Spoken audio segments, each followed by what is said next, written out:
Whirling Dervishes, forbidden to whirl. Before we go over this reading, I wanted to go through each of the individual dervishes. This is from San Antonio Light, November 22nd, 1925. So we see the one at the bottom that caught my eye. A leaping dervish, the wild and most peculiar of all dervishes. Whirling dervishes in the great Mevlevi dervish temple at Konia, Turkey. They have been driven out of their temple and forbidden to whirl. On the right, a dervish who whirls in chains to show his supernatural powers. A wandering dervish with rod and bells in a Turkish village. A dervish snake charmer in Smyrna.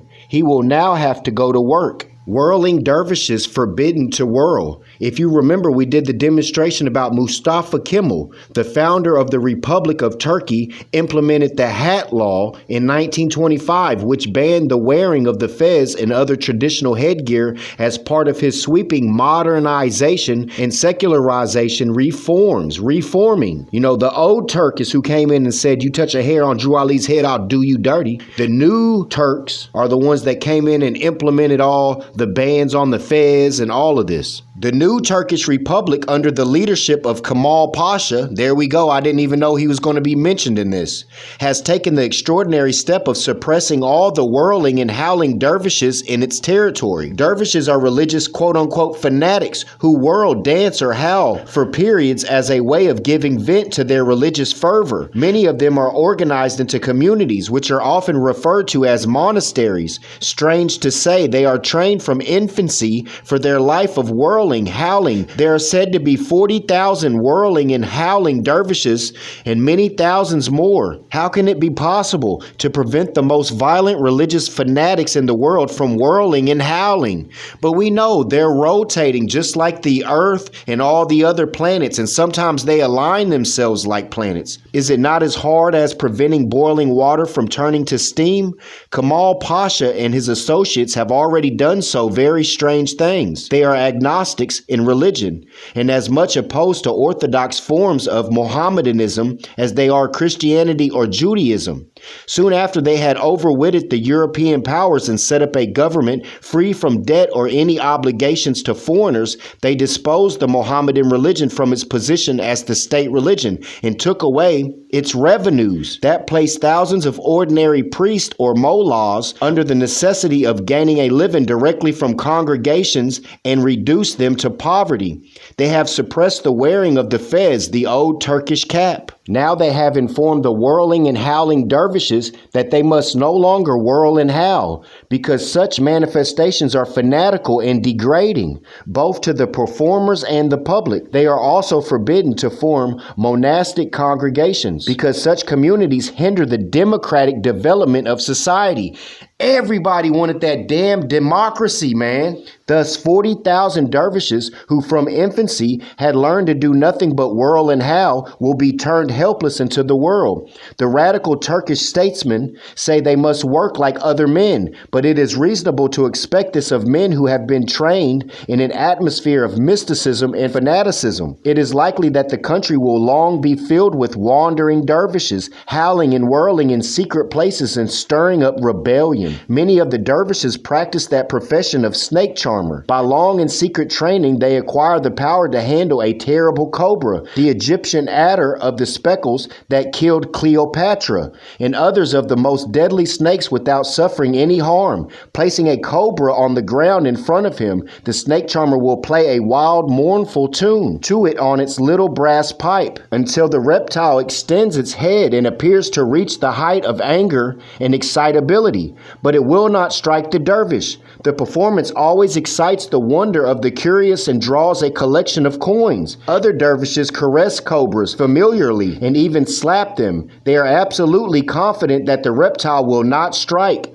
These wandering dervishes, who are magicians as well as snake charmers, amuse the innumerable idlers in the streets of the villages and cities of Turkey, from one of the country to the other. To suppress them will require about as much trouble as enforcing prohibition in America. Dervishes are ordinarily divided into three classes: whirling, howling, and whispering. By whirling, they reached a state of ecstasy and partial insensibility in which they believe they enjoy union with the divine. mind because they're rotating, brother, just like the earth, just like the method of the howling dervishes was to chant over and over again the formula, there is no God but Allah. This was chanted to the accompaniment of a reed instrument, while the dervishes stood in a circle, each on the right foot. The body and left leg were swayed right and the left from side to side, in time with the repetition of the formula of the music. The chant grew shriller and shriller until the noise was maddening. The final effect in continued chant, rhythm, and movement was kind of auto-hypnotic trance, in which the devotee entered what is called the world of dreams, where he was only conscious of his identity with Allah.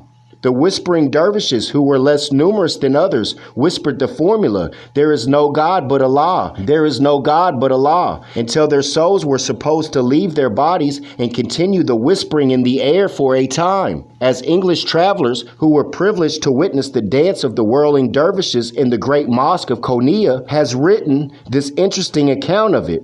The center of the floor is raised off and an enclosure is sacred to the whirling dervishes, while the outer circle is appropriated to visitors. A deep gallery runs around 6 sides of the building, and beneath it, on your left hand, as you center, you remark the lattices through which the Turkish women witness the service. A narrow mat surrounds the circle within the railing, and upon this, dervishes kneel during the prayers, while the center of the floor is so highly polished by the perpetual friction that it resembles a mirror, and the boards are united by nails as large as a quarter to prevent accidents to the feet of the dervishes during their gyrations. A bar of iron descends the center of the domed roof, to which transverse bars are attached, bearing a vast number of glass lamps of different colors and sizes, and against many of the pillars, of which I counted 24, supporting the dome, are hung frames, within which are inscribed passages from the Prophet. One by one, the dervishes entered the chapel, bowing profoundly at the little gate of the enclosure, took their places on the mat, and bending down, reverently kissed the ground, and then folding their arms solemnly on their breast, remained buried in prayer, with their eyes closed and their bodies swinging slowly to and fro. They were all enveloped in wide cloaks of dark-colored cloth with pendant sleeves, and wore their gulafs, which they retained during the whole of the service. The service commenced with the prayer from the chief priest, to which the attendant dervishes listened with arms folded upon their breast and their eyes fixed on the ground. At its conclusion, all bowed their foreheads to the earth, and the orchestra struck into one of those peculiarly wild and melancholy Turkish airs, which are unlike any other music that I have ever heard. Instantly the full voices of the brethren joined in chorus, and the effect was thrilling. Now the sounds died away like the exhausted breath of a departing spirit, and suddenly they swelled into deep and powerful diapason that seemed scarcely earthly.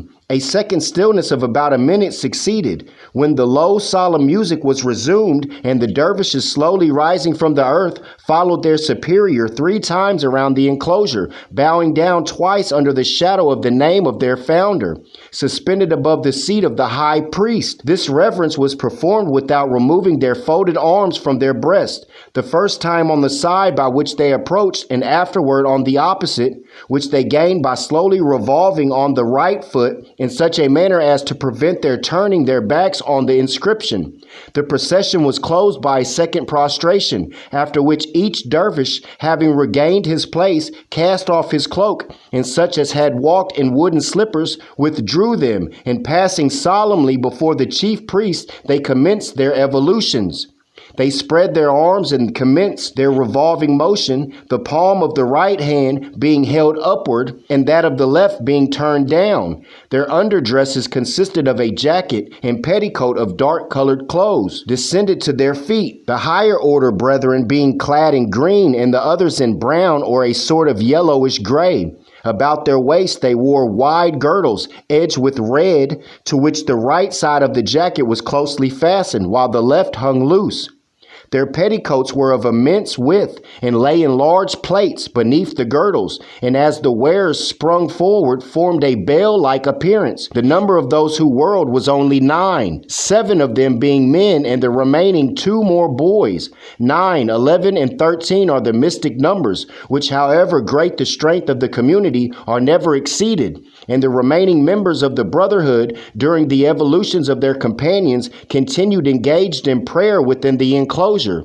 These amounted to about a score and remained each leaning against a pillar, while the beat of the drums in the gallery marked the time to which the revolving dervishes moved, and the effect was singular to a degree that baffles description. So true and unerring were their motions that although the space they occupied was somewhat circumscribed, they never once gained upon each other, and for 5 minutes they continued twirling around and around as though impelled by machinery, their heads slightly declined towards the right shoulder, and their inflated garments creating a cold, sharp breeze in the chapel from the rapidity of their actions.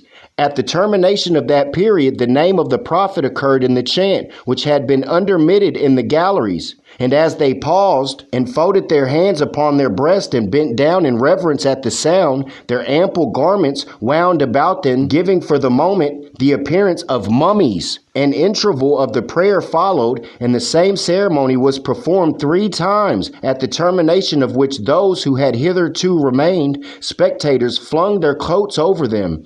And the one who had knelt on the left on the chief priest rose and delivered a long prayer divided into sections with a rapid and solemn voice, prolonging the last word of each sentence by uttering ha ha ha. This prayer was for the great ones of the earth, and at each name they bowed their heads upon their breast until that of the Sultan was mentioned, when they once more fell upon the ground to the sound of the most awful howl I ever heard. Astonishing scenes of mysticism, barbarism, and fanaticism occur in many of the dervish monasteries. When the dervishes work themselves up into a climax of ecstasy, they seize red-hot irons, lick them passionately, and hold them in their mouths without showing any signs of pain. In other monasteries, the dervishes seize daggers and plunge them into their flesh. After their frenzy had abated, they fall to the floor exhausted, and the chief sheikh passes among them and treats their wounds with his saliva. The dervishes are reputed to be able to perform miracles, and the ignorant peasantry frequently go to them for treatment. Their usual way of treating all diseases is by breathing on the sufferers. Ain't that what they said Drew Ali was doing, was breathing on them? The favorite cries of the dervishes are Ya Ghazi, meaning O victors, Ya Shaheed, O martyrs, Ya Allah, O Allah, and Yahu, O him. Many of them practice self-mutilation, chief among them being extraction of all the teeth. They practice all kinds of magic and have command over spirits and ghosts, which are called jinns. According to them, every letter of the alphabet has an attendant jinn, which they can call up upon uttering the letter.